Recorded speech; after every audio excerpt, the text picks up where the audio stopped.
Bata! Okay ka lang ba? Nasaktan ka ba? Gamutin natin yung sugat mo. Yoko, gusto ko si Mama.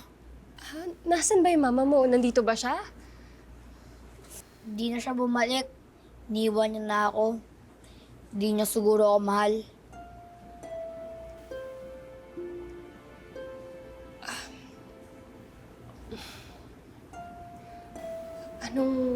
Anong pangalan mo?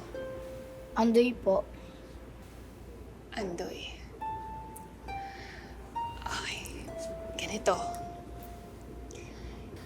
Andoy, hindi porket umalis yung mama mo, ibig sabihin nun hindi ka na niya mahal. Sigurado ako merong rason kung bakit ka niya iniwan. Ganito. Bumalik man o hindi, yung mama mo, mahal na mahal ka nun. Sigurado ako marami ring nagmamahal sa'yo. At marami pang magmamahal sa'yo. May sasabihin ako sa'yong secret, ha? Sa atin lang to, ha? Iniwan din ako ng mama ko. Talaga po? Hindi po kayo galit sa mama niyo? Hindi. Bakit po? Kasi alam ko mahal niya ako. At marami ring nagmamahal sa akin. Sige, ganito na lang. Total, parehas naman tayong iniwan ng mama natin. Gusto mo ba magkapatid tayo ngayon? Sige po, ate... Justin. Ate Justin. Okay ba yun? Okay po, ate Justin. Sige na, kain ka na dun. Sunod ako sa'yo, ha?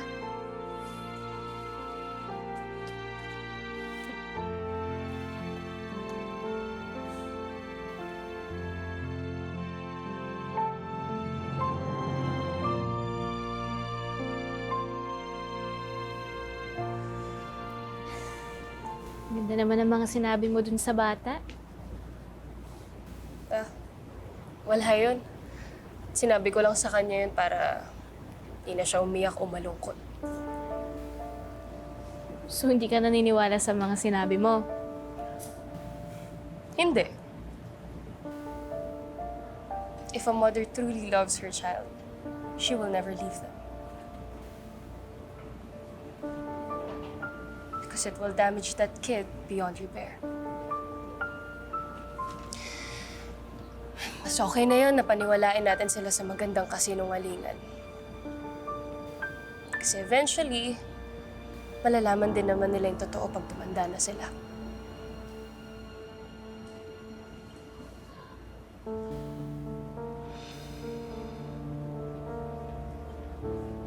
Ano yan? Bakit ganyan ka makatingin? Wala. Annalyn, bakit nga ganyan ka makatingin?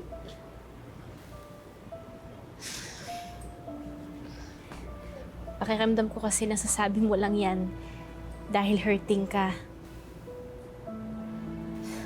Ang swerte mo nga eh. Kasi ikaw, binalikan ka ng nanay mo. At sigurado akong mahal na mahal ka niya.